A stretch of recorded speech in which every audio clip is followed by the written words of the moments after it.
Je me tiens aujourd'hui à cette tribune avec une certaine émotion.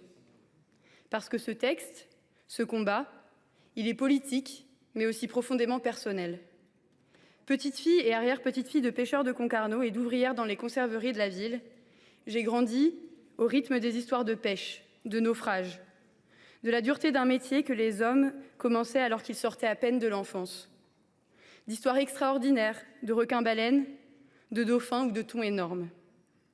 Au rythme aussi de réveil au milieu de la nuit, enfant, pour partir en pêche. Voir le soleil se lever depuis la mer, les lignes à l'eau. Aimer l'océan, c'est accepter de le regarder en face. C'est décider de ne pas ignorer ce qu'il endure et choisir de le défendre. C'est prendre conscience que le protéger, c'est protéger l'humanité même. Et aujourd'hui, l'océan est à bout de souffle. Ce bien commun qui couvre 70% de la surface de notre planète, régulateur du climat, source d'oxygène et de vie, est devenu une victime silencieuse. Canicules sous-marines, pollution plastique, effondrement des stocks de poissons, disparition des habitats, abrasion des fonds marins. Il est la poubelle d'un monde qui décide de voir les éléments naturels comme une simple ressource à exploiter, à épuiser puis à abandonner. Mais je vous spoil la suite de l'histoire, ou plutôt ce sont les Amérindiens qui l'ont fait bien avant moi. Quand ils auront coupé le dernier arbre, pollué le dernier ruisseau, pêché le dernier poisson, alors ils s'apercevront que l'argent ne se mange pas. Le problème, c'est que les industriels de la pêche, eux, auront déjà réinvesti tout leur argent dans d'autres domaines, fermeront boutique et s'en iront. Et celles et ceux qui resteront, eux, devront faire avec les choix politiques et économiques qui auront réussi à détruire en quelques décennies une activité séculaire, la pêche, faisant vivre des milliers de gens. Et alors, que leur restera-t-il ? Selon l'IPBES, le GIEC de la biodiversité, la surpêche est la principale cause des maux de l'océan. La biomasse s'effondre, disparition de 90% des grands poissons depuis 1950, diminution de 54% des poissons prédateurs en 40 ans. La réalité scientifique est sans appel. Nous avons vidé la mer bien plus vite que nous ne l'avons protégée.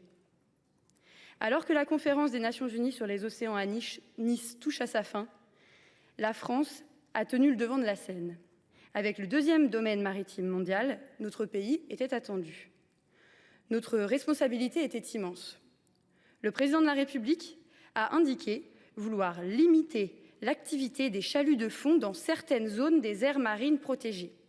La contradiction est dans la phrase même. Chaluts et aires marines protégées sont antinomiques. Ce n'est pas moi qui le dis, c'est l'UICN, dont la France est membre et dont les définitions devraient faire foi, en plus en plein pendant un sommet international. Le décalage entre les annonces et la réalité est saisissant. Rendez-vous compte, aujourd'hui, seuls 1,6% des eaux françaises sont réellement protégées, dont 0,1% dans nos eaux territoriales hexagonales, alors même que le président s'enorgueillit d'avoir protégé 30% des eaux françaises. Disons les choses clairement. Le flou persiste, ces annonces ne sont pas à la hauteur. Elles reconduisent des engagements déjà pris, parfois même déjà trahis. Elles entretiennent l'ambiguïté sur ce qu'est une protection stricte en maintenant un régime français de la protection forte à la française qui n'est pas satisfaisant. Avec ces annonces, la France est encore loin des recommandations de l'Union européenne qui préconisent d'interdire tous les types de pêche dans au moins 10% des eaux. Nous sommes loin d'une protection réelle et stricte de nos aires marines protégées. Ainsi, nous avons en image toutes les limites d'un tel sommet. La crédibilité de la France ne se joue pas seulement dans les grands discours diplomatiques, elle se joue aussi et surtout dans la cohérence de sa politique au niveau national. Et sur ce point, l'amertume domine. C'est tout simplement l'objectif de cette proposition de loi et peut-être la dernière opportunité pour le gouvernement de sortir par le haut. Alignons enfin les définitions d'aires marines protégées avec les standards européens et internationaux. Ou est-ce trop demandé au gouvernement et à la majorité sénatoriale ? Alors c'est à nous, chers collègues, d'être à la hauteur de l'événement. La cohérence, elle se joue également ici, dans cet hémicycle. Elle se joue dans notre capacité à légiférer avec courage. Le texte que nous examinons aujourd'hui est la traduction concrète de ce que le contexte de l'UNOC aurait pu et dû produire en France. La mise en place d'une protection effective, concrète, juste. Les aires marines dites protégées couvrent certes 33% de notre zone économique exclusive. Mais que protège-t-on réellement lorsque ces zones continuent d'être soumises au chalutage de fond et à d'autres techniques destructrices? Lorsque les méga-chalutiers continuent de prélever jusqu'à 250 tonnes de poissons par jour sur nos côtes, alors que les pêcheurs artisans sont en grande difficulté. Ce que je vous propose aujourd'hui, c'est de la clarté. De la clarté pour les pêcheurs, pour les organisations environnementales, pour les citoyennes et les citoyens. Ma proposition de loi poursuit 3 objectifs principaux. Premièrement, redonner tout son sens à la protection des aires marines en remplaçant le flou juridique de la protection forte à la française par une protection réellement stricte, alignée sur les standards européens et internationaux de l'UICN. Cela signifie des activités sans aucune activité extractive ou destructrice. En somme, de véritables sanctuaires marins. Les aires marines protégées sont l'un des outils les plus efficaces pour préserver la biodiversité et soutenir la dynamique socio-économique de nos littoraux. Les bénéfices sont réels. 2,5 fois plus de biomasse en moyenne, 30% d'espèces en plus. Le stock de poissons autour des aires marines protégées croît de 25% en moyenne.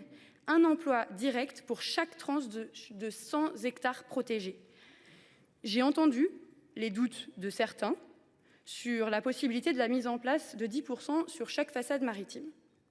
Même si je suis convaincue de ce nécessaire équilibre territorial, je fais un pas vers vous en déposant un amendement renvoyant par décret cette mise en œuvre. Pour que cette protection soit réellement cohérente et efficace, il ne suffit pas de protéger des immenses zones en Polynésie. Il faut protéger une multitude d'écosystèmes, chacun avec ses caractéristiques spécifiques. C'est comme ça qu'on s'assurera que nos océans, les littoraux français, résistent mieux au changement climatique, à la pollution, aux espèces invasives. Nous souhaitons également, autour de ces sanctuaires, des zones tampons dédiées à la petite pêche artisanale. Nous considérons qu'une base juridique claire et précise de la protection stricte permettra ensuite une cartographie précise et concertée des aires marines protégées.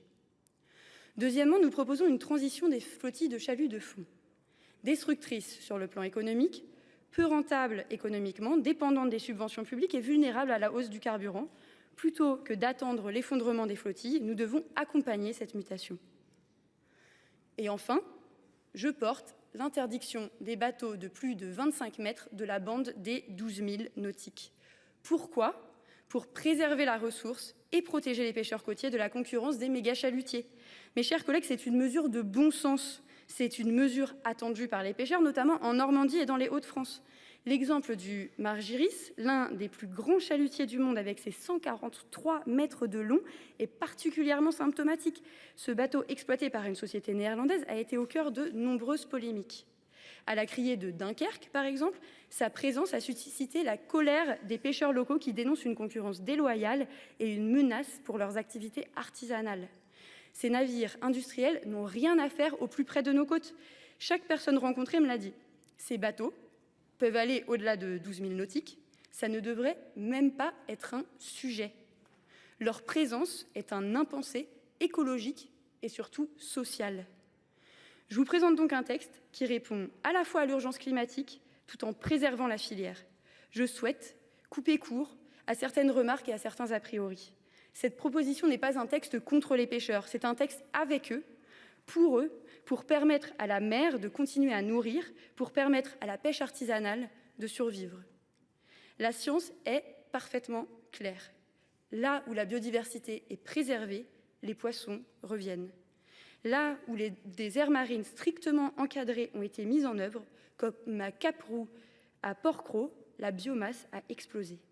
Les pêcheurs en sont alors les premiers bénéficiaires et ces aires marines protégées ont tendance à essaimer et à se développer. La solution existe. Il nous faut maintenant de la volonté politique. Je vous encourage, chers collègues, à voter notre proposition de loi, à ne pas céder aux intérêts particuliers de quelques-uns et à protéger ce bien commun qu'est l'océan. Je vous remercie.